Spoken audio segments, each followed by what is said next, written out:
وہ جیسے بے بس ہوتا اپنے بالوں میں ہاتھ پھیر اس کی جانب قدم بڑھانے لگا جو چلتے چلتے پیچھے جا کر دیوار سے لگی تھی۔ اس کے ٹھہر جانے پر وہ سرعت سے اسے قریب ہوا تو اس کے خوف سے زرد پڑتے چہرے اور آنکھوں سے چھلکتی وحشت کو دیکھ احسن کے دل پر ہاتھ پڑا تھا۔ اس نے پریزے کے کمر میں بازو حمایل کرتے ایک جھٹکے سے اسے اپنے وجود کا حصہ بنایا تو اس کی باہوں میں قید پوری طرح سے مزاحمت کرنے لگی۔ احسن کو تشویش لاحق ہوئی کہ کہیں وہ خود کو نقصان ہی نہ پہنچا لے۔ جب بھی اس کے کان کے قریب جھکتا ایک پل میں اسے اپنی زندگی کا وہ سفاک سچ بتا کر گویا اسے بے جان کر کیا تھا۔ پریزے نے ایک جھٹکے سے اپنا چہرہ اٹھا کر اس کی پرنم آنکھوں میں دیکھا جہاں درد بھری سچائی کی سفاک تحریر واضح رقم تھی۔ زبان جھوٹ بول سکتی تھی لیکن انسان کی آنکھیں اس کے دل کا آئینہ دار ہوتی ہیں۔ شک کی گنجائش اب کہاں بچتی تھی۔ واقعی وہ اس سچ کا بھار نہیں اٹھا پائی تھی۔ اس کے پیروں نے پل میں اس کا ساتھ چھوڑا تو احسن نے تیزی سے اسے سنبھالا تھا۔ مام کہاں ہیں آپ؟ پلیز پک اپ دا کال۔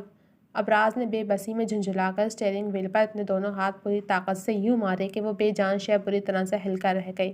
وہ کب سے عطیہ درانی کو کالز پر کالز کیے جا رہا تھا لیکن وہ اس کی کال ریسیو نہیں کر رہی تھی۔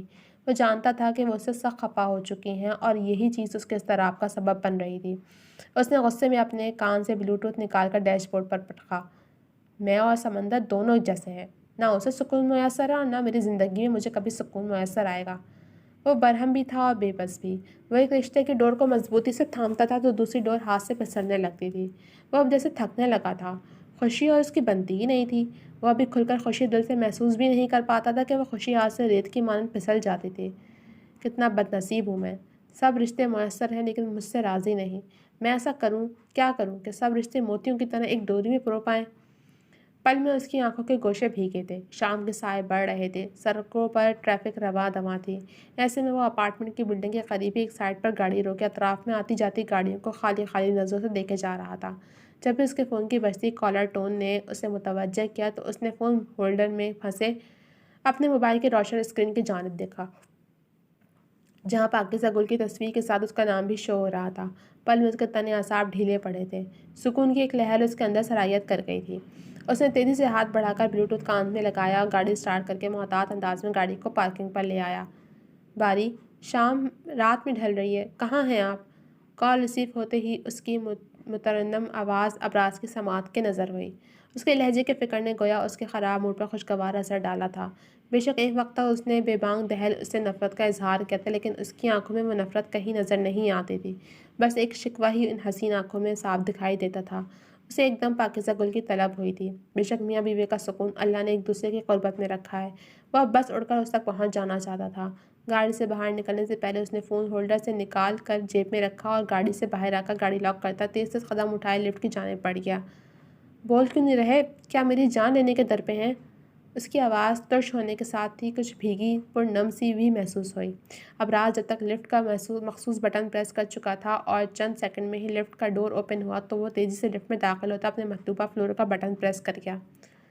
ابراز افغان اصفہانی، وارننگ دیتے انداز میں اس نے اس کا نام چبا چبا کر ادا کیا۔ ایئر پیس سے ہو کر اس کی سماعت کی نظر ہوتا اس کی مدھم پرسکون سانسوں کا زیر و بم بتاتا تھا کہ وہ اس کی آواز سن رہا ہے لیکن جواب کیوں نہیں دے رہا، یہ بات اسے پریشان کر رہی تھی۔ تمہاری آواز کس قدر خوبصورت ہے گلے۔ جب تم یوں بے چین ہو کر مجھے پکارتی ہو تو دل کے اندر باہر سکون کی لہریں دوڑ اٹھتی ہیں۔ جی چاہتا ہے کہ تم پر اپنی شدت نچھاور کرتے تمہیں اپنی محبت کے بارشیں پور پور بھگو ڈالوں اور پھر دیکھوں کہ تم میری محبت کے رنگوں میں سج کر کیسی لگتی ہو۔ ابراز افغان اصفہانی کو بس ایک تمہاری چاہ اور تمہاری طلب ہے۔ پہلے تو وہ خاموش رہ کر اس کی جان لے رہا تھا لیکن اب وہ بولا تھا تو جیسے اس کے سارے الفاظ ہی گویا اسے چھین گیا۔ پی لی ہے کیا؟ اپنی اعتدال سے ہٹتی دھڑکنوں کو سنبھالے وہ مشکل لہجے کو نارمل رکھ پائی تھی، ورنہ تو اس کے لب و لہجے کی شدت نے اس پر ایک کپکپی سی طاری کر دی تھی۔ اس نے شکر ادا کیا کہ وہ سامنے نہیں تھا ورنہ شاید وہ اس کا سامنا اس حالت میں نہیں کر پاتی۔ ابھی وہ یہی سوچ رہی تھی کہ ڈور بیل کی آواز پر چونک اٹھی۔ میں فون رکھتی ہوں، شاید دروازے پر احسن یا پریزے آئے ہیں۔ جلدی جلدی اپنی بات ختم کرتے اس نے فون اجلت میں صوفے پر رکھا اور خود کھڑے ہو کر سلیپر پہنتی مین ڈور کی جانب چلی آئی لیکن اس سے پہلے وہ چہرے پر ہاتھ پھیرنا نہیں بھولی۔ آگے بڑھ کر اس نے جو ہی مین ڈور اوپن کیا اپنے سامنے ایک شان سے ابراز افغان کو استاتا اپنی جانب پرشوق نظروں سے تکتا دیکھ وہ پل میں بکھلائی تھی۔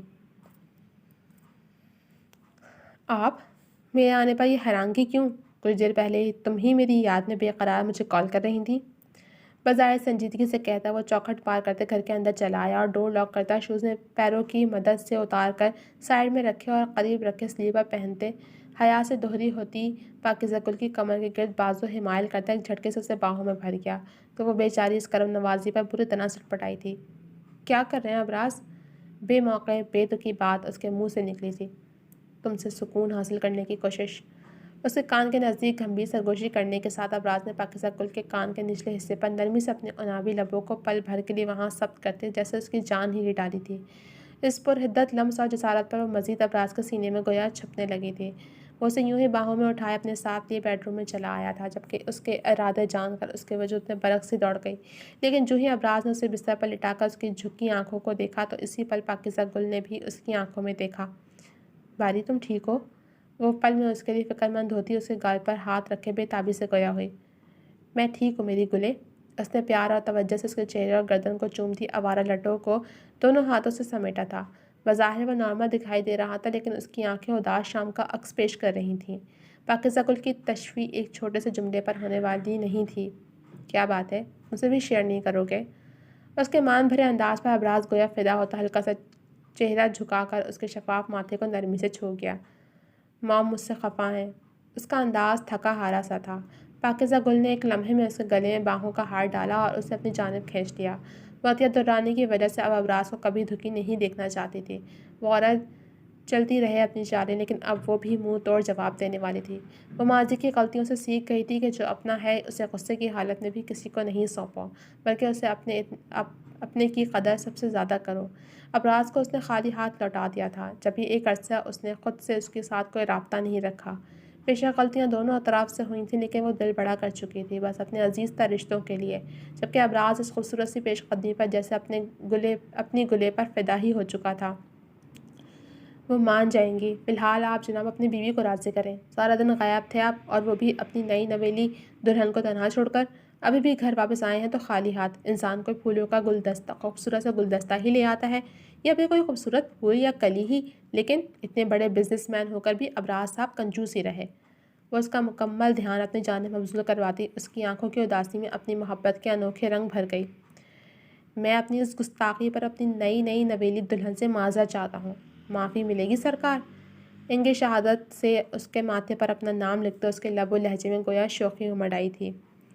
نہیں، یک لفظی جواب دے کر اس نے گردن اکڑا کر چہرہ اس کی جانب سے پھیرا ہی تھا کہ تمہارے انکار کی ایسی کی تیسی، میں معافی چھین کر لے لوں گا۔ ابراز افغان اصفہانی ہوں، ٹھان لوں تو سب کر دکھاتا ہوں۔ ایک دم اپنا چہرہ اس کے چہرے کے نزدیک تر لا کر وہ گمبھیر سرگوشی کرتا یوں بول رہا تھا کہ اس کے لب پاکیزہ گل کے گال سے مس ہو رہے تھے، ساتھ اس کے ہاتھوں کی بے باک جسارتیں بھی بڑھتی جا رہی تھیں۔ اس بلا کے انداز سے قربت اور ابراز کی شوق نظروں کے تقاضوں نے پل میں اس کی سانسوں کا زیر و بم بکھیرا تو اس کے جنون سے بچنے کے لیے اسی کے کشادہ سینے میں پناہ لے گئی۔ اپارٹمنٹ نمبر تو یہی ہے۔ مطلوبہ جگہ پر پہنچ کر حسب عادت بڑبڑاتے ہوئے اس نے بے دھڑک ہو کر ڈور بیل پر شہادت کی انگلی کا ہلکا سا دباؤ دے کر ہٹا لیا تو چند سیکنڈ بعد ہی ڈور کا لاک ہٹنے کے ساتھ ہی ڈور بھی اوپن ہو گیا۔ ہیلو آنٹی، میرا نام لوگر ہے، مجھے جنید درانی نے یہاں پر بھیجا ہے۔ شائستگی سے اپنا تعارف کرواتے اس نے ان کی حیرانگی دور کی جو ایک اجنبی کو اپنے دروازے پر استادہ دیکھ ان کی آنکھوں اور چہرے پر امڑ آئی تھی، جبکہ تعارف حاصل ہونے پر لوگر کی تنہا ان کے چہرے پر بھی ایک نرم سی مسکراہٹ نے ڈیرا جمایا تھا۔ ایک منٹ ٹھہرو، میں نینا کو لے کر آتی ہوں۔ نرم گوئی سے کہتی وہ اندر کی جانب بڑھ گئی تو وہ بے چارہ شش و پنج میں مبتلا ہو گیا کہ اندر جائے یا یہیں کھڑا رہے۔ آنٹی نے کہا ہے کہ میں یہیں ٹھہروں۔ اس کے ذہن میں فوراً سے بیشتر سیما بیگم کا جملہ گونجا تو وہ عادت کے مطابق پھر سے بڑبڑایا تھا۔ خود سے باتیں کرنا اس کی بچپن کی عادت تھی اور وہ عادت اس کی اب تک ہی برقرار تھی۔ کچھ دیر گزری تھی کہ وہی آنٹی ایک خوش شکل سی لڑکی کا ہاتھ تھامے اس کی جانب چلی آ رہی تھیں۔ نینا جو اپنی ماں کے ساتھ چھوٹے چھوٹے قدم بڑھاتی باہر کی جسم چلی آ رہی تھی کہ اچانک ہی اس نے چہرہ اٹھا کر سامنے دیکھا تو اس کی نظریں لوگر کے پرکشش چہرے پر گویا جم سی گئیں۔ بلو جینس پر وائٹ شرٹ اور شرٹ پر بلو کوٹ پہنے وہ اپنی کلر لک کے ساتھ بلا کا ہینڈسم لگ رہا تھا۔ مزید قریب آنے پر اس کی کلون کی دلفریب خوشبو نے اسے مسحور کیا تھا۔ پہلے پڑھائی کا دور اور پھر بیماری کی وجہ سے وہ کبھی کسی صنف مخالف کی جانب متوجہ ہی نہیں ہو پائی تھی، لیکن لوگر کو دیکھ جیسے اس کے دل نے بے دھڑک ہو کر پڑاؤ کی اجازت مانگی تھی۔ بے خیالی میں لوگر کی جانب بڑھتے اس کے بہکے سے قدم اچانک ہی لڑکھڑائے تھے۔ وہ بس اپنی ماں کا ہاتھ تھامے چلی آ رہی تھی، اسی لڑکھڑا کر جیسے ہی گرنے لگی، لوگر نے چند قدموں کا فاصلہ سمیٹ سورج سے اسے تھام کر گرنے سے بچایا تو وہ سیدھی لوگر کے وسیع سینے سے ٹکرا گئی۔ لوگر، جس نے کبھی کسی صنف نازک کو نظر بھر کر نہیں دیکھا تھا، اس لڑکی کے قرب اور لمس پر گویا اس کا دل اتنی تیزی سے دھڑکا کہ خود بھی گھبرا اٹھا تھا۔ دونوں کی دھڑکنیں اس پل تیز، بہت تیز تھیں۔ جی تو جناب، کیسی لگی آپ کو یہ ایپیسوڈ؟ اب تک صرف اتنا ہی، جلد ملوں گی اگلے ایپیسوڈ کے ساتھ۔ تب تک کے لیے آپ لوگ کمنٹ سیکشن میں اپنی رائے کا اظہار بھی کیجیے۔ جلد ملوں گی اگلے ایپیسوڈ کے ساتھ، مجھے اجازت دیجیے، اللہ حافظ۔